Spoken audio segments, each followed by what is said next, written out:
इहसानिही कि अल्लाह के फजल और तौफीक से एक दफ़ा फिर अल्लाह ताला हमें रमज़ान अल मुबारक की बरकतें अता फरमा रहा है। अल्लाह ताला ने कुरान मजीद में इरशाद फरमाया है कि या अय्युहल्लज़ीना आमनू कुतिबा अलैकुमुस्सियामु कमा कुतिबा अलल्लज़ीना मिन क़ब्लिकुम, ऐ ईमान वालों तुम पर रोज़े फ़र्ज़ किए गए हैं इस तरह कि तुमसे पहले लोगों पर फ़र्ज़ किए गए थे, लअल्लकुम तत्तक़ून, ताकि तुम परहेज़गार हो जाओ। रोज़े की बरकत से तुम्हें तक़वा नसीब हो। सौम का लुग़वी माना रुकने के होते हैं, यानी सुबह से लेकर मगरिब तक खाने पीने से, अमले ज़ौजियत से रुक जाने का नाम रोज़ा है। खाना पीना वैसे भी अल्लाह के हुक्म से ही चाहिए। सारे परिंदे हवा में उड़ते हैं पर सारे नहीं खाने चाहिए, वही खा सकते हैं जिनको शरीयत ने जायज़ करा। बहुत सारे जानवर ज़मीन में चलते फिरते हैं पर सारे खाना मुसलमान के लिए हलाल नहीं है, वही खा सकता है जो खाने की अल्लाह रसूल ने उसे इजाज़त अता की। माल, पैसा, दौलत इर्द गिर्द बिखरा हुआ है लेकिन सारा हमारा नहीं। हम वही खा सकते हैं जो हमारे रब ने हमारे लिए जायज़ रखा है और जो हमारा हक है। खाना पीना पहले भी मुसलमान का अल्लाह की मर्जी से ही है। हर चीज़ हर शय खा सकता नहीं है, बस रमज़ान में एक पाबंदी और लगा दी कि जो जायज़ भी है, जो हलाल भी है, जो तय्यब भी है, बस तुम्हारे रब की मर्ज़ी है कि तुमने सुबह से लेकर मगरिब तक वो भी नहीं खाना। बस पहले भी पाबंद है अल्लाह के हुक्म की, और रमज़ान में एक पाबंदी और करनी है और रोज़ा रखना है। और उस रोज़ा कितनी को महबूब चीज़ है अल्लाह को, कितनी को पसंद है। निसाई में हदीस है, एक सहाबी नबी करीम अलैहिस्सलाम के हुजूर हाजिर हुए और अर्ज़ की, या रसूल अल्लाह सल्लल्लाहु ताला अलैहि वसल्लम, मुझे कोई ऐसा अमल बताएं जो मुझे नफ़ा दे। मुतलक आमाल में से जितने भी आमाल मौजूद हैं अल्लाह की रज़ा के लिए करने वाले, उनमें से उसने कोई किसी अमल का उन्होंने सवाल किया। अर्ज़ गुज़ार हुए, या रसूल अल्लाह सल्लल्लाहु ताला अलैहि वसल्लम, कोई अमल बताएं जो मुझे नफ़ा दे। तो अल्लाह के हबीब अलैहिस्सलाम ने फरमाया, रोज़ा रख, इसकी मिसल दूसरा कोई अमल नहीं। रोज़ा इतना बड़ा अमल है, इंसान को नफ़ा देने वाला, मुसलमान को फ़ायदा पहुँचाने वाला, कि इस जैसा दूसरा कोई अमल ये हदीस में हुजूर अलैहिस्सलाम ने बयान किया। अब रोज़ा इतनी बड़ी सआदत है और करना क्या है? अल्लाह के हुक्म से खाना पीना। जिस वक़्त उसने खाने से रोक दिया उस वक़्त रुक जाना है, जिस वक़्त इजाज़त दी है उस वक़्त खा लेना है, लेकिन नफ़ा इतना होगा कि हुजूर फरमाते हैं इस जैसा दूसरा अमल ही कोई नहीं। इतना फ़ायदा मंद काम है। रोज़े बड़ी गनीमत है। रमज़ान अल मुबारक का महीना बड़ी सआदत है। आप अंदाज़ा फरमाइए कि नबी पाक अलैहिस्सलाम ने हज़रत सलमान फ़ारसी रज़ी अल्लाह ताला अन्हु फरमाते, रमज़ान से एक दिन पहले खुतबा दिया था बाकायदा, और हमें हुजूर ने रमज़ान की अज़मतों से आगाह किया। रमज़ान अल मुबारक सादत अफरोज़ घड़ियाँ होती हैं, इसका लम्हा लम्हा बरकत होता है, इसकी एक एक साथ खुदा का इनाम लेके आती है। रमज़ान अल मुबारक की एक एक घड़ी बख्शिश, मगफिरत, अल्लाह की अता, अल्लाह का करम, अल्लाह तबारक व तआला की रहमतों से भरपूर होती। ऐसे जैसे चारों जानिब खुदा की रहमत का मी बरस रहा होता है। बस जिनकी झोलियां फैली हुई होंगी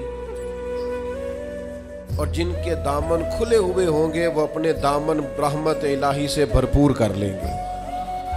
लेकिन सादी सी बात है भाई,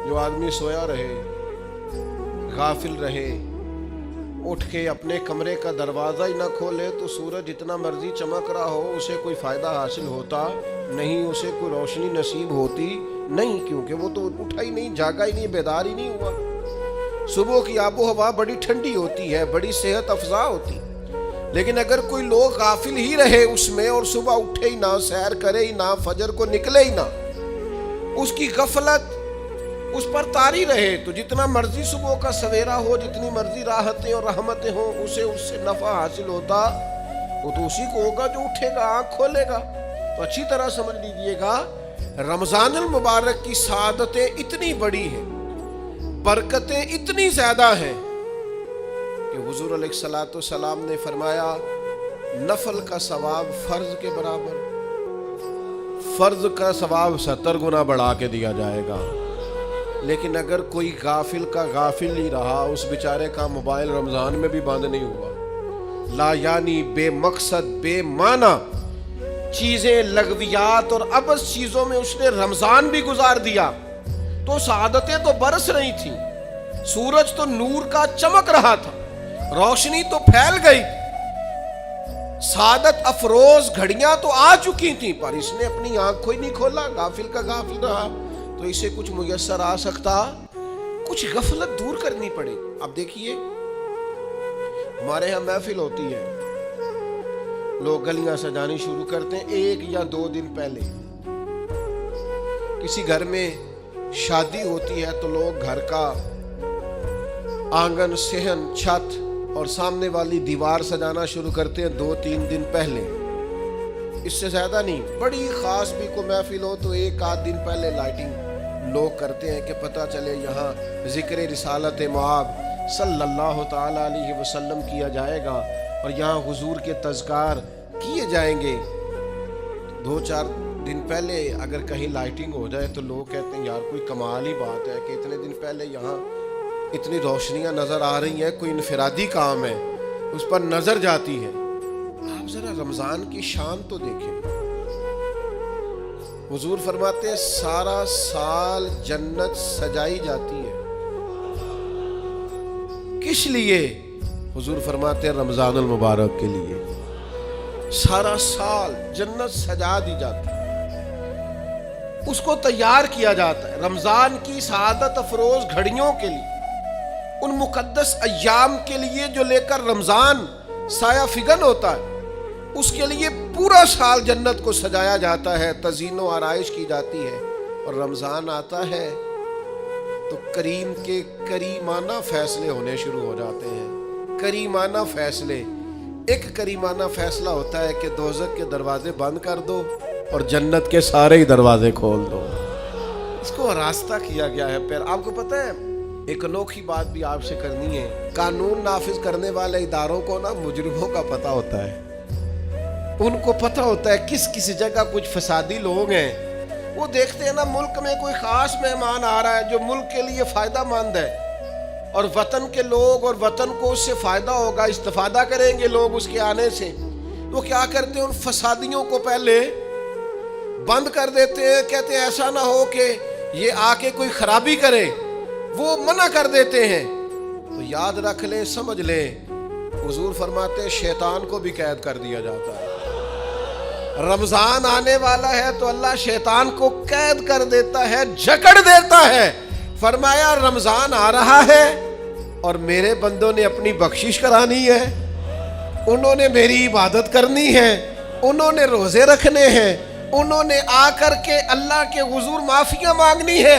और रमजान की हर रात में 70 हज़ार या बिला मिसाल और बिला तशबीह अल्लाह जाने कितने बेहिसाब लोगों की रब ने बख्शिश करनी है। तो ये शैतान बड़ा मक्कार है, ये खुला हुआ दुश्मन है, कोई खराबी ना कर दे लिहाजा पहले इसे बांध दो।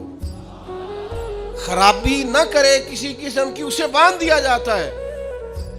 मेहमान भी आ गया, खराबी करने वाला भी बांध दिया, लेकिन अगर फायदा लेने वाले फिर भी फायदा न ले तो फिर उनसे कहा जाएगा कि तुम्हारे पास अब कोई बहाना बचा नहीं है, अब तुम्हारे पास कोई किसी किस्म का उज़र बाकी नहीं है, اب تو یہ تھا کہ تمہیں بخشش کرانا چاہیے تھی، استغفار پڑھنا چاہیے تھی، دعائیں کرنا چاہیے تھی، قرآن مجید کی تلاوت کو کثرت سے کرنا چاہیے تھا، لیکن چونکہ اب تم یہ بھی نہیں کہہ سکتے کہ مجھے شیطان نے گمراہ کر دیا، وہ تو باندھ دیا گیا ہے، اب تو فسادی کو ویسے ہی کنٹرول کر دیا گیا ہے۔ اب بھی تم اگر سوئے رہے، اب بھی اگر تم نے غفلت کی، اب بھی چھوٹے موٹے بہانے کر کے تراویحاں چھوڑتے رہے، اب بھی ذرا ذرا سی سستیاں کر کے ادھر ادھر نکلتے رہے، اس کا مطلب یہ ہے کہ پھر تم استفادہ کر سکے، تم نے سستی کا مظاہرہ کیا، تم نے جان۔ اور اب دیکھیں، جب اتنے بندوبست کیے تمہارے لیے، ثواب بھی بڑھا دیا، اجر بھی بڑھا دیا، تمہارے لیے جو فساد پیدا کرنے والا شیطان تھا وہ بھی قید، لیکن اگر تم پھر بھی عمل نہ کرو، پھر بھی مسجد نہ ہو، تو پھر حدیث پاک سن لیں۔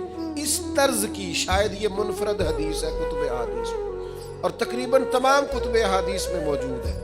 حضور علیہ الصلوۃ والسلام نے نا صحابہ سے فرمایا سارے مسجد میں جمع ہو جاؤ میرے ممبر کے پاس، لوگ جمع ہو گئے۔ اللہ کے حبیب علیہ السلام نے ایک قدم ممبر کی سیڑھی پہ رکھا، فرمایا آمین، پھر دوسری سیڑھی پہ قدم رکھا تو فرمایا آمین، پھر تیسری پہ قدم رکھا تو فرمایا آمین۔ تو صحابہ کو بڑا تجسس ہوا، انہوں نے بعد میں عرض کی یا رسول اللہ صلی اللہ تعالی علیہ وسلم کرم فرمائے، بندہ نوازی کرے، ہماری رعایت کر دیں، یہ کیا معاملہ تھا؟ تو حضور فرمانے لگے میرے پاس حضرت جبریل امین حاضر ہوئے، یہ رحمت للعالمین نبی کی بات سنا رہا ہوں، حضور کریم ہے، کریم فرماتے ہیں کہ حضرت جبریل آئے اور میں نے ابھی ممبر کی پہلی سیڑھی پر قدم رکھا تھا تو انہوں نے عرض کی یا رسول اللہ صلی اللہ تعالی علیہ وسلم ہلاک ہو جائے وہ شخص جو آپ کا نام سنے اور آپ پر درود و سلام نہ پڑھے۔ تو میں نے کہا آمین۔ پھر حضرت جبریل عرض گزار ہوئے یا رسول اللہ صلی اللہ تعالی علیہ وسلم وہ ہلاک ہو جائے جس نے بڑھاپے میں والدین کو پایا اور ان کی خدمت کر کے بخشش نہ حاصل کر سکا۔ میں نے کہا آمین۔ کریم فرمانے لگے، پھر حضرت جبریل نے عرض کی یا رسول اللہ ہلاک ہو جائے وہ شخص جس کو زندگی میں رمضان ملا، جس کو اس ماہ نور و سرور شہر رمضان الذی انزل فیہ القرآن، رمضان کا وہ مہینہ جس میں ہم نے قرآن نازل کیا، جس کو ماہ مبارک، ماہ نور و سرور، ماہ طیب، ماہ مبارک رمضان ملا، پھر وہ اپنی بخشش نہ کرا سکا، وہ ہلاک ہو جائے۔ تو حضور فرماتے میں نے بھی کہا آمین، اللہ تعالی ہم سب کو محفوظ فرمائے۔ میں عرض کر چکا ہوں کہ جب ثواب بھی بڑھا دیا گیا اور جب طاقت بھی بڑھا دی گئی عبادت کی، اور جب برکتیں بھی زیادہ ہو گئیں، نعمتیں بھی زیادہ ہو گئیں، رکاوٹ ڈالنے والا، رخنا ڈالنے والا شیطان بھی قید کر دیا گیا، تو اب بھی کوئی شخص اگر توجہ ہی نہ کرے، رجوع ہی نہ کرے، تو پھر اس کے لیے یہ حکم آیا کہ وہ ہلاک ہو جائے، پھر وہ برباد ہو جائے۔ جب اتنی سعادتیں موجود ہیں، اتنے بندوبست کیے گئے ہیں، جنت کو سجایا گیا ہے، رمضان شریف میں 2-4 کام ضرور کرنے، ایک تو روزہ رکھنا۔ کچھ ہمارے پنجابی بہانے بھی ہیں، پنجابی بہانے، میں جی مزدوری کرنی ہوتی ہے نا، پھر روزہ بھی نہیں رکھتا۔ اللہ نے نہیں سی پتا کہ مزدوری کرنی ہے، اللہ نے کیوں فرض کیا روزہ؟ ہلکے سے لوگ بیمار ہوتے ہیں، بالکل معمولی سے، کوئی ایسا عذر نہیں، روزہ چھوڑ دیتے۔ ذرا ذرا سی باتیں لے کر لوگ، آپ یقین کریں، اہمیت کو نہیں سمجھتے، اور بعض صرف سست ہیں، غافل ہیں، منہ پھیرے ہوئے۔ اگر یہ ایک حدیث سمجھ میں آ جائے نا، ترغیب و ترہیب میں اور دیگر کتب حدیث میں بھی موجود ہے، حضور نے فرمایا جس نے رمضان کا ایک روزہ چھوڑ دیا، زندگی بھر بھی روزے رکھے، وہ فضیلت نہیں پا سکتا جو رمضان کا روزہ سے فضیلت اسے ملے۔ اتنی بڑی بات ہے، آپ اس کو سمجھ لیں، اتنے سعادت افروز روزے رمضان کے، تو کوشش کریں اپنے آپ کو مینج کریں, مینٹین کریں چیزوں کو, اپنی صحت کا خیال کریں. میں تو دوستوں سے کہا کرتا ہوں رمضان سے پہلے جو ایام ہے پہلے سے بڑھ کر اپنی طبیعت کا خیال رکھیں تاکہ رمضان میں کوئی کسی قسم کی طبیعت میں بھی کمزوری پیدا نہ ہو اور صحیح صحت مندی کے ساتھ انسان رمضان شریف کے روزے گزار سکے. دوسری بات ہے رمضان میں خوب قرآن مجید پڑھنا. شہر رمضان الذی انزل فیہ القرآن, رمضان ہی کا تو وہ مہینہ جس میں قرآن نازل کیا گیا. نبی کریم صلی اللہ تعالی علیہ وسلم رمضان المبارک میں حضرت جبریل امین علیہ السلام کے ساتھ قرآن مجید کا دور فرمایا کرتے. حضور حضرت جبریل کو پارا سناتے اور جناب جبریل نبی کریم علیہ السلام کو سناتے. یہ دور ہوتا ہے قرآن مجید کا. اللہ نے کتنی زیادہ توفیق دی ہے, ہر مسجد میں تراویح میں قرآن پڑھا جاتا ہے. تھوڑی ہمت کرے, تھوڑی کوشش کرے. ہمارے بزرگ فرمایا کرتے تھے ایک پارا گھر میں پڑھا کرو قرآن مجید کا تاکہ تمہیں دیکھ کے بچے بھی پڑھیں, اور ایک پارا مسجد میں تلاوت کیا, اور ایک رات کو تراویح میں 3 پارے روز قرآن مجید کے ہو جائیں گے تو انشاءاللہ تعالی رمضان ختم ہوگا تو 3 قرآن پاک بھی ختم ہو جائیں گے. یہ ارادہ کریں, یہ پروگرام بنائیں, خوب قرآن مجید سے دلچسپی پیدا کریں. تیسرا کام رمضان میں جو کرنے والا ہے وہ ہے کثرت سے استغفار. کچھ غلطیاں نا ہم کرنا نہیں چاہتے, ہم سے ہو جاتی ہیں.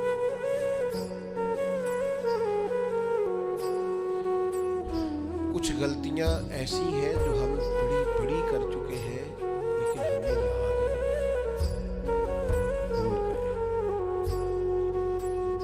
کچھ خطائیں ہم سے ایسی سرزد ہوتی ہیں جو لاشعوری میں ہو جاتی, ہمیں سمجھ نہیں ہوتی کہ یہ خطا ہے اور اتنی بڑی ہے. کسی شخص کو بعض اوقات کوئی ایسی بات کہہ دیتے ہیں کہ ہماری نظر میں وہ بات معمولی ہوتی ہے پر وہ بیچارہ ساری رات سو نہیں سکتا. رمضان کا مہینہ ہے اپنے رب سے معافی مانگنے کا مہینہ, اس سے توفیق مانگنے کا مہینہ, اس کے حضور حاضر ہونے کا مہینہ. میں آپ کی خدمت میں عرض کروں, حضرت عائشہ صدیقہ فرماتی ہیں نبی پاک نے فرمایا صلی اللہ تعالی علیہ وسلم جس سے اللہ نے قیامت والے دن حساب پوچھ لیا نا اس کے لیے مشکل ہو. حساب یسیرہ یہ ہے کہ وہ مہربانی فرمائے اور فیصلہ جب کرے تو کرے ہی درگزر والا. فرمائے جا تجھے معاف کیا. رمضان کا خاص مہینہ, سحری میں بھی دعا قبول ہوتی ہے, افطار میں بھی دعا قبول ہوتی ہے, صبح سے لے کے افطاری تک بندہ ہر وقت عبادت میں ہوتا ہے. تراویح کے بعد بھی دعائیں مانگے تو وقت قبولیت کا ہے. میرے بھائیوں رمضان کی راتیں بھی قبولیت کی, آخری طاق راتوں کی شان قبولیت کی, لیلۃ القدر قبولیت کی. اس دفعہ جھک نہ جائیں اس کی بارگاہ میں سجدے,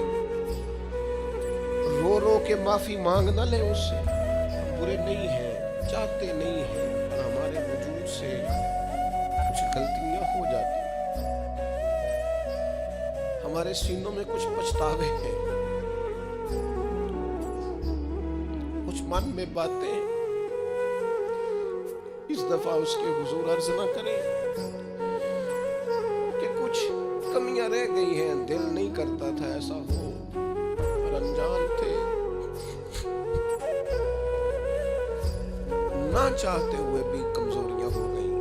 رمضان آ رہا ہے, بڑا گولڈن چانس ہے, بڑا خوبصورت موقع. بھائیوں رمضان کی ہر شہری کے بعد رب سے معافی مانگے. آپ کو پتہ ہے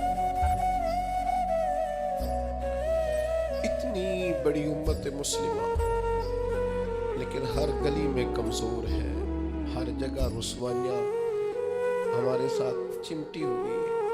ہم چاہ کے بھی اپنے بھائیوں کی مدد نہیں کر سکتے. میرے پاس ایسے جوان آتے ہیں جو کہتے ہیں ہمیں بتائیں نا ہم فلسطین کے لیے کیا کر سکتے, ہمیں بتائیں نا. یہ ہماری بے بسی, یہ ہماری غلطیوں کا نتیجہ ہے. تو خوب استغفار کریں, اپنی کوتاہیوں کی معافی مانگیں. رمضان کی ہر صبح میں, ہر شام میں, ہر دن میں, ہر رات مصلی بچھا کے عرض گزار ہوں کہ مالک تو ہمیں معاف فرما. اور میں آپ سے ایک اور بات بھی عرض کروں, अबुल हसन को मैं पढ़ रहा था, रोते जा रहे थे, रोते ही जा रहे थे, रोते ही जा रहे थे। एक शाम उनके कुछ लोगों ने उनसे कहा कि हुजूर इस कदर ज्यादा आहुजारी, तो फरमाने लगे मेरी बस इतनी ख्वाहिश है कि जब मैं अपने रब से मिलूं ना तो मेरा रब मुझे नाराज ना हो। तो मैं हर वक्त इसलिए तड़पता हूँ कि मेरे अंदर जो कोताहियां मुझसे हो गई हैं, मेरा मालिक वो मुझे माफ कर दे। हमने कोशिश की है जिंदगी में माँ बाप की खिदमत करने की, लेकिन नहीं, हमसे उनके हक अदा नहीं हो सके। कोशिश की है बहन भाइयों पर तवज्जो देने की, लेकिन हक अदा नहीं हो सके। चाहिए था औलाद की तरबियत बड़ी शानदार करते, लेकिन सहूलतें कुछ ज्यादा दे बैठे, लाड प्यार कुछ ज्यादा कर सके, उनकी तरबियत का भी सही हक अदा।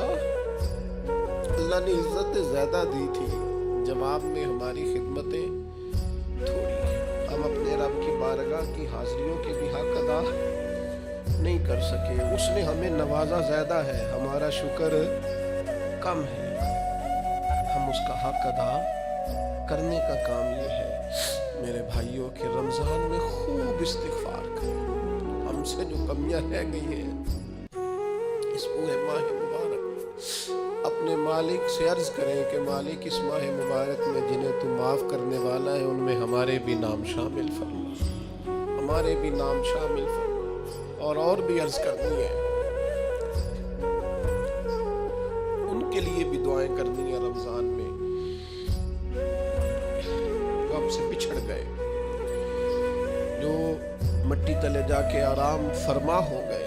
ये रमजान मुबारक चूँकि बख्शिश मांगने का महीना, अल्लाह के हुजूर माफ़ी मांगे उनके लिए भी, हमारे अपनों के लिए, माँ बाप के लिए, अजीज़ व अकरबा के, कि अल्लाह करीम उनकी कब्रों को भी ठंडा करे, उनके हाल पे भी रहमत की नज़र करे, उनके लिए भी मालिक आसानियाँ करे। खूब दुआएं मांगे रमज़ान में, खूब दुआ। और जो मोहताज हैं, जो तंगदस्त हैं, जो गरीब हैं, जिनको ज़माना गुजर गया है, दोस्तों को, अहबाब को, मुखय्यर हज़रात को मुतवज्जे करते हुए, वो भी थोड़ी तवज्जो करें। इस साल रमज़ान के माह मुबारक में दुनियादारों को छोड़ के रब की तरफ मुतवज्जे ना हो, उस करीम की बारगाह में अपनी सारी तकलीफ़ें बयान न करें। बीमार भी आए, मकरूज़ भी आए, तंगदस्त भी आए, बेऔलाद भी आए, कमज़ोर भी आए, सारे झुकें, रोज़ा रख के, तरावी पढ़ के, कुरान पढ़ के, अपने सारे दुख अपने मालिक के हुजूर बयान करके इस माह मुबारक की हर रात में उससे बख्शिश का सवाल करें, रहमत का सवाल करें, करम का सवाल करें। वो बड़ा ही करीम है।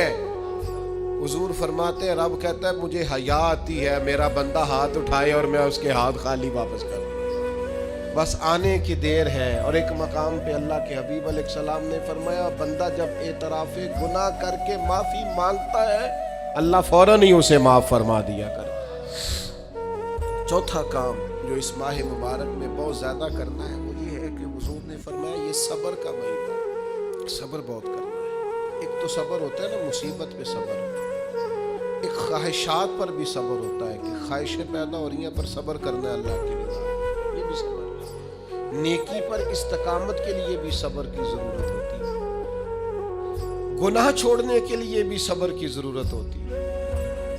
आपके पास मौके मौजूद है माज़अल्लाह बुराई के, लेकिन अगर आप सब्र करते हैं, अल्लाह की रज़ा पे राज़ी रहते हैं, तो ये भी सब्र है। नबी पाक अलैहिस्सलाम ने रोज़ादार को सब्र करने का कहा, फरमाया एक तो तुमने कोई बेहुदा बात नहीं करनी, कोई गालम गलोच नहीं करनी, और अगर कोई तुमसे लड़ाई झगड़ा करे, कोई बेहुदा बात करे, तो तुमने क्या कहना, इन्नी साइमुन मर्रतैन, तुमने 2 मरतबा कहना है भाई मैं तो रोज़ादार हूं। कोई झगड़ा करना चाहे, लड़ाई करना चाहे, बुरा भला कहे, कोई उलझाना चाहे, तो कहना इन्नी साइमुन, मैं रोज़ादार हूं। ये वजीफा याद करेंगे, क्या कहना है, ये वजीफा है पूरे रमजान का। ये बुखारी में हुजूर ने बताया है। कोई झगड़ा करे घर के बाहर भी और घर के अंदर भी, कोई झगड़ा करने लगे, झगड़ा होने लगे, तो कहना इन्नी साइम, میں, اور ایک دفعہ نہیں کہنا, مرتین, حضور نے فرمایا 2 دفعہ کہنا, میں روزہ دار ہوں, میں کوئی جھگڑا نہیں کروں گا, کوئی فساد نہیں کروں گا, کسی بےہودہ بات کا جواب نہیں دوں گا. کیوں؟ اس لیے کہ میری ایک شان ہے, میں روزہ دار ہوں, میں اس وقت ایک منصب پر فائز ہوں, میں روزہ دار ہوں. یہ وظیفہ پکانا ہے ہر بےہودہ بات سے, ہر جگہ. اور حضور علیہ السلام نے فرمایا, یہ بھی بخاری میں موجود ہے, فرمایا جس نے جھوٹ بولنا اور اس پر عمل کرنا نہیں چھوڑا, اللہ کو اس کے بھوکا پیاسا رہنے کی کوئی حاجت نہیں ہے. جھوٹ ہی نہیں چھوڑا اس نے, ابھی بھی جھوٹ بول رہا ہے, روزہ رکھ کے بھی جھوٹ پر عمل کر رہا ہے, اللہ تعالیٰ کو اس کے بھوکا پیاسا رہنے کی کوئی حاجت نہیں ہے. تو روزہ رکھنا ہے, پھر اس کی تھوڑی سی حفاظت بھی کرنی. پھر آگے چلیے, 5ویں گزارش. نبی پاک نے فرمایا رمضان غم خاری کا مہینہ. آپ کو پتہ ہے جو بندہ روزہ نہ رکھ سکے کسی خاص مجبوری کی وجہ سے, بیماری کی وجہ سے, کسی عذر کی وجہ سے, تو قرآن مجید نے کیا کہا, وہ ایک مسکین کو کھانا کھلائے. روزے کا فدیہ یہ ہے کہ پھر وہ کیا کرے, روزہ نہیں رکھ سکتا تو مسکین کی خدمت کرے. شرعی حکم یہ ہے کہ کسی نے اگر روزہ توڑ دیا رمضان کا تو 60 روزے رکھے کفارے. 60 نہیں رکھ سکتا تو پھر 60 مسکینوں کو کھانا کھلائے. تو بار بار روزے میں مسکین کا ذکر آ رہا ہے. نبی کریم صلی اللہ تعالی علیہ وسلم نے ارشاد فرمایا, جس شخص نے کسی روزہ دار کو افطاری کرائی, اللہ تبارک و تعالی افطاری کرانے والے کی بخشش بھی فرما دے گا, اور فرمایا جتنا اجر روزہ رکھنے والے کو ملے گا اتنا ہی اجر اللہ افطار کرانے والے کو بھی عطا فرمائے گا.